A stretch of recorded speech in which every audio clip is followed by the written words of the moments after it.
Mesa informativa. De regreso ya a nuestro tercer y último bloque. Vamos con la entrevista del día. Como pueden ver, amigos míos televidentes, no estoy solo, estoy con una gran amiga, ya hemos conversado con ella antes, ella es enfermera de la referente de red de urgencia, la señorita Valeria Cádiz Otárola. ¿Cómo está usted? Un gusto poder tenerla acá, bienvenida. Muchas gracias por la invitación. No, muchas gracias a usted también por estar acá con nosotros, con un tema muy importante porque vamos a hablar sobre lo que se viene ahora, ¿no? Que tiene que ver con todo esto del invierno específicamente también y cuál es el escenario actual que estamos viendo en la zona respecto al aumento de virus respiratorios también. Sí, hemos visto en las últimas semanas un aumento importante en la demanda de atención, sobre todo en los dispositivos de urgencia, por patologías respiratorias. Ya. Esto va en concordancia con lo que está pasando en el resto del país, en donde alrededor del 35% de todas las consultas que se están realizando en los dispositivos de urgencia corresponden a alguna que está vinculada a una enfermedad respiratoria. Estamos aún en espera del pic de la demanda, todavía no estamos en los puntos más altos de requerimiento de atención. Esto debiera ocurrir la primera o segunda semana de julio. Nosotros como Aconcagua históricamente siempre hemos tenido un desfase de 1 o 2 semanas con lo que está pasando a nivel nacional, pero ya hemos visto un aumento en los requerimientos de solicitud de atención en el fondo de los dispositivos de urgencia. Y en este mismo sentido, ¿cómo está respondiendo el sistema de urgencia? Nosotros como red de salud nos preparamos de forma anticipada para el periodo de campaña de invierno, que es como se denomina este periodo, ¿cierto?, en el cual se concentra, ¿cierto?, la circulación de virus respiratorios. Hacemos capacitaciones a los equipos, ¿cierto?, para actualizar el manejo en patologías de urgencia, sobre todo respiratorias.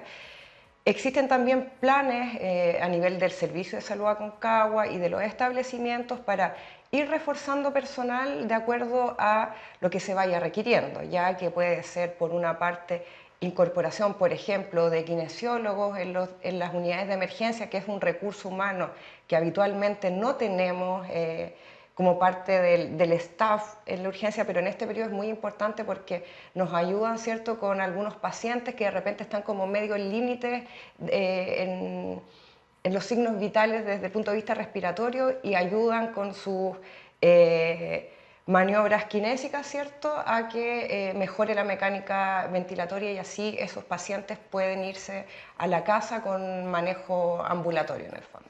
Esto es muy bueno porque de pandemia también siempre se ha tenido, bueno, ya se tomó la medida de tener un kinesiólogo que esté disponible también al servicio de la atención, ¿no? Claro, eso sobre todo en este periodo es muy importante como recurso humano. Eso por un lado. Y también tenemos otros planes al interior de los establecimientos que tienen que ver con la complejización de camas de acuerdo a lo que se vaya requiriendo. O sea, podemos ir transformando camas tanto de adultos para pacientes pediátricos o bien de mayor complejidad o devolvernos en el fondo a camas de menor complejidad de acuerdo a lo que se vaya necesitando. Ahora, preguntando ya más de lleno, ¿cuáles son las cepas más o virus que están más presentes respiratorios en este periodo? Sí, mire, hemos visto un cambio en las últimas semanas en relación a la circulación viral. Hasta hace unas semanas casi el único virus que se detectaba en pacientes hospitalizados era el rinovirus, ya que es un virus que en general provoca resfrío común. Obviamente, si vemos a población un poquito más vulnerable, los niños, ¿cierto?, o los adultos mayores, puede provocar cuadros un poco más complejos. Sin embargo, al pasar la semana ya hemos visto la aparición de influenza tipo A y tipo B, ¿ya? Y se mantiene el rinovirus, pero ya disminuyendo en la proporción de las muestras que se están procesando. Sin embargo, nosotros, a diferencia de lo que está ocurriendo en el país, vamos un poquito, como te comentaba, más desfasados, porque a nivel nacional ya tenemos el virus respiratorio sincicial, que es uno de los virus que en realidad hasta hace algunos años provocaba los cuadros más graves en menores de 1 año. Afortunadamente, con la incorporación de la inmunización, hemos tenido una excelente respuesta, ¿cierto? Y no hemos lamentado decesos de menores de 1 año, al menos en el año 2025. Mire, ahora en este mismo sentido, ¿el COVID está presente o ya está fuera, por así decirlo? Está presente, pero en proporciones muy bajas, además que con la vacunación, ¿cierto? Que ya hemos recibido varias dosis, son cuadros en realidad de menor complejidad, entonces ya no es uno de los virus que más nos preocupa en el fondo. Ya, mira qué interesante, ¿eh? Ahora, ¿cuáles son los resfríos más comunes que andan dando vueltas específicamente con los niños que ahora ya salieron de Sí. vacaciones? ¿Cómo cuidarnos en casa con eso? Bueno, existen algunas medidas de autocuidado que nosotros siempre recomendamos. Como tú bien dices, esto de que salgan de vacaciones es un factor protector, ¿cierto?, para evitar contagios, pero hay cuidados que uno tiene que tener en la casa, como por ejemplo la ventilación frecuente, ¿cierto? Ojalá apertura de puertas y ventanas a la vez para que se forme una corriente de aire y eso hace que en el fondo haya un barrido de cualquier virus, ¿cierto?, que pueda haber en el aire. Evitar la contaminación intradomiciliaria, o sea, no fumar al interior de las casas, la calefacción que tenga que ver con parafina o en algunos casos todavía se mantienen los braseros, ¿cierto? Todo eso encendido y apagado fuera de la casa. Si vamos a ir a algún lugar donde hay alta afluencia de personas, idealmente utilizar un método de barrera que puede ser una mascarilla, ¿ya? Y evitar, obviamente, si uno tiene conocimiento de que hay una persona enferma, ir a visitar ese lugar, ¿cierto? Sobre todo en edades extremas como niños menores de 5 años, ¿cierto? Y adultos mayores, sobre todo aquellos que tienen patologías crónicas. Ahora, ¿cómo detectar o cómo saber una diferencia entre un resfriado y una alergia? Lo que pasa es que la alergia en general es más mantenida en el tiempo y los síntomas en realidad son menores. Es un poco de que uno puede decir moquito, ¿cierto? Ya. Picazón de nariz, como mucho más identificable. En un resfrío, sobre todo viral, ¿cierto? De influenza, por ejemplo. Un ejemplo, ahí hay fiebre, hay dolor muscular, uno en realidad se siente realmente mal. Entonces hay una diferencia importante al respecto.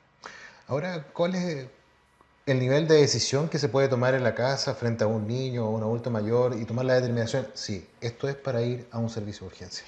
Bueno, nosotros siempre recomendamos hacer uso del Salud Responde como Ya. una herramienta de orientación, ¿ya? El número es el 600-360-7777, en donde hay equipos clínicos, médicos como no médicos, que de acuerdo a lo que uno relata en sintomatología, ellos pueden orientar si es necesario que acuda o no a algún dispositivo de urgencia o al CESFAM, ¿ya?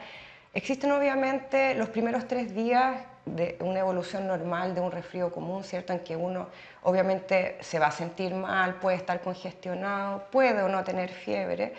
Y eso en realidad es más que todo cuidado en el hogar.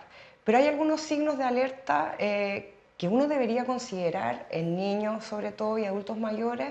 En niños, por ejemplo, uso de musculatura accesoria cuando respira. ¿Qué significa esto? Uno mira el tórax del niño y ve que las costillas se hunden, ¿cierto? Se ve que hay un esfuerzo adicional para poder respirar.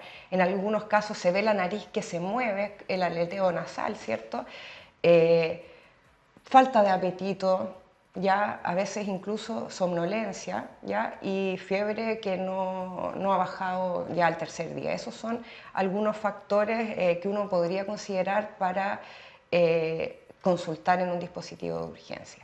Y por otra parte, en los adultos mayores no siempre hay fiebre, ya eso es algo importante porque de repente uno dice, ah, no tuve fiebre, en realidad no es complejo, pero en los adultos mayores hay una forma distinta de presentación de las enfermedades respiratorias. Pero en ese caso puede haber dolor de pecho, ¿cierto? Una dificultad y como son adultos y pueden hablar, refieren, me cuesta respirar, tengo el pecho como apretado. Desorientación, o sea, de repente se pierden, ¿cierto? No saben dónde está, qué día de la semana es, somnolencia también. Entonces esos son factores que uno debiera estar monitoreando para saber si el cuadro en realidad se está complejizando un poco más. Mira, nos llegó una pregunta. Nos dicen acá, hola, saludos de los Andes, consulta. ¿Cuándo debo llevar a mi hijo a urgencias? Lleva 2 días con tos fuerte. Claudia Guerra nos pregunta. Muchas gracias, de los Andes. Es un poco lo que De lo que venimos estábamos conversando. comentando ahora. En general, los 3 primeros días es un cuadro de cuidados generales, ¿cierto? observar estos signos que yo les acabo de mencionar. La tos en general se mantiene por más de estos 3 días, entonces es importante observar. Yo le recomendaría que si al tercer día sigue con mucha sintomatología, lo primero que haga es llamar al Salud Responde, porque además de entregar una orientación, evita que nosotros vayamos a un servicio de urgencia donde vamos a permanecer horas probablemente Sí. por el aumento de la demanda y podemos en el fondo adquirir otros virus distintos al que tenemos. Entonces, eso puede hacer que sea más complejo en el fondo el cuadro por el cual estamos consultando. Ahora, bajo ese mismo tema, los niveles de saturación de urgencia es complejo en ese sentido.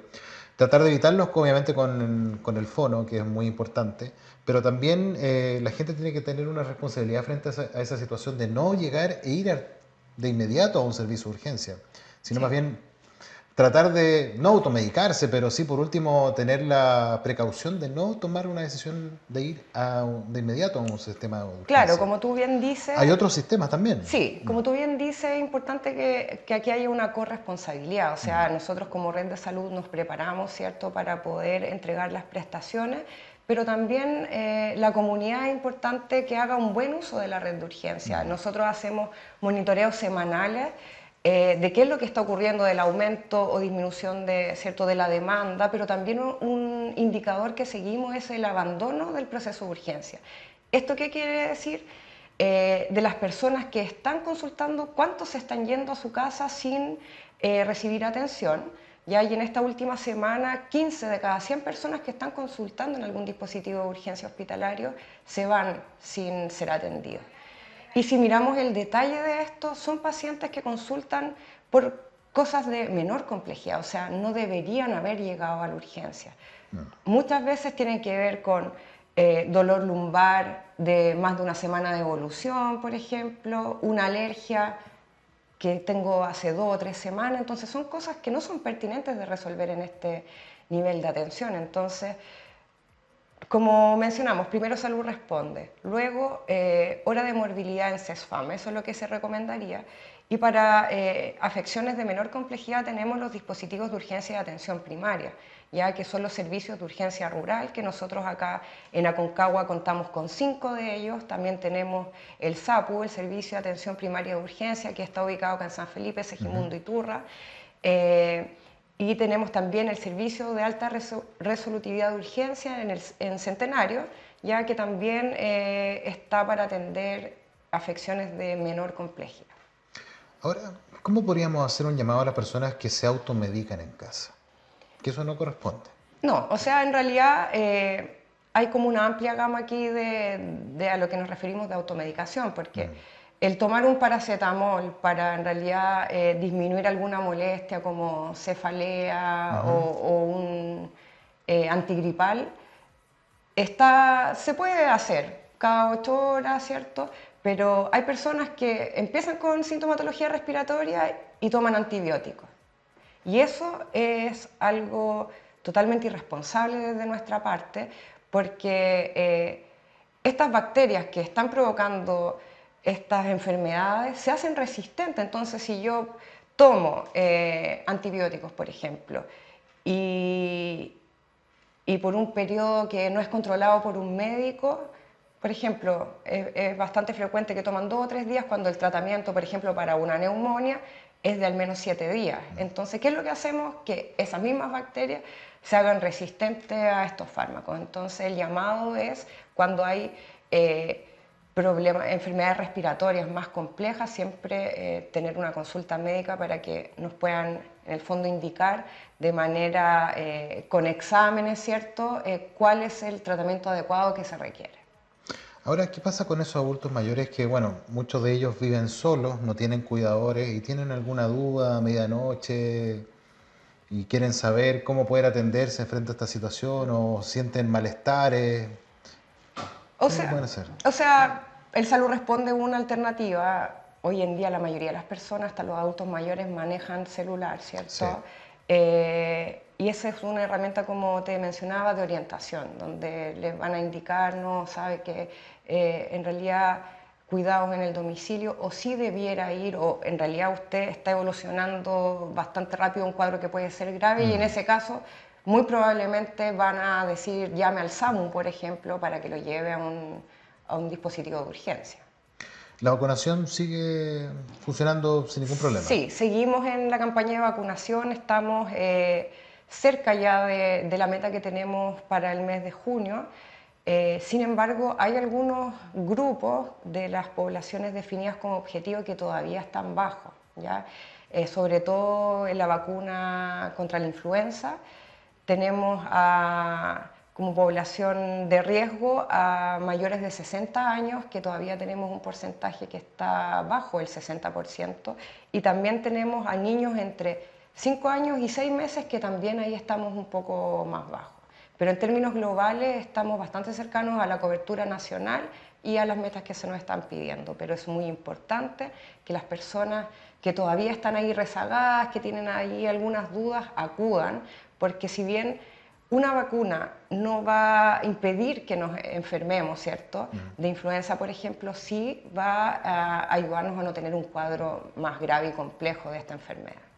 ¿Cómo hacer un llamado a las personas que muchas veces dicen, oye, yo no me vacuno porque la vacuna puede traer algo que me pueda hacer mal? Hay mucha gente que opina eso y eso no es así. Sí, mira, las vacunas son el resultado de investigaciones científicas, ¿cierto? Desde hace muchos años, que en el fondo han mostrado cuáles son los beneficios, ¿cierto? Frente al otro grupo de personas que no reciben la vacuna. ¿Ya? Esto es una herramienta para nosotros en salud pública muy importante y si no estuviéramos seguros de cuál es el efecto beneficioso, como red, como en mi caso como enfermera o los médicos de la red, no haríamos el llamado a que vayan a vacunarse. Entonces es una herramienta, ¿cierto?, que está totalmente respaldada y tiene resultados claros. Entonces las personas... es parte de su corresponsabilidad también hacer y tomar todas las acciones que se les están ofreciendo para evitar, ¿cierto?, estos cuadros más complejos. Yo quiero agradecer su tiempo, se nos pasó volando el tiempo. Quiero dejar estos últimos minutitos para que usted pueda dirigirse a nuestros televidentes, específicamente también que son usuarios también de los diferentes servicios de urgencia que hay en nuestro Valle Aconcagua. Sí, bueno, hacer de nuevo el llamado a hacer un uso correcto de la red de urgencia, ¿cierto? Primero, utilizar el Salud Responde para que nos puedan orientar y evitar exponernos de manera innecesaria, ¿cierto?, a otros riesgos que van asociados a estar en las salas de espera, como mencionaba. Las medidas de autocuidado que mencioné hace un rato también es importante que las podamos implementar, lavado frecuente de manos, ¿cierto?, la higiene también de la tos, ¿cierto?, cubrir boca y nariz al toser. Y también acudir a aquellos que aún no se vacunan a recibir, ¿cierto?, esta herramienta, como les contaba, que nos ayuda a tener cuadros menos graves. Así que también es importante que nos cuidemos entre nosotros, ¿cierto?, evitar estar con personas enfermas y, en el fondo, cuidarnos estas semanas que prontamente vamos a tener el pic de enfermedades respiratorias. Bueno, y ojalá que tengamos un invierno lluvioso, porque la lluvia igual se llevan estos virus también, es sumamente importante también eso, ¿no? Sí. Quiero agradecer su tiempo. De nada. Gracias a quienes conversan con nosotros en la entrevista del día. Indicadores económicos para esta presente edición. El dólar tiene un valor de 892 pesos con 91 centavos. El euro tiene un valor de 1.038 pesos con 75 centavos. La unidad de fomento tiene un valor de 40.644 pesos con 55 centavos. La unidad tributaria mensual tiene un valor de 71.506 pesos. Les recordamos que nuestros canales están autorizados para transmitir programas para mayores de 18 años a partir de las 22 horas. Cordialmente invitados a nuestra programación Prime para que usted disfrute en la comodidad de su hogar. Obviamente nuestra programación de lunes a domingo que tenemos preparada para todos ustedes. Muchas gracias por los saludos que nos dejan en todas las plataformas digitales y también el saludo cariñoso que me muestran en la calle. Eso nos impulsa a continuar informándoles a nuestro estilo. Amigos míos, un abrazo gigante. Nos vemos en una próxima edición más de Pausa Informativa. Chao, nos vemos.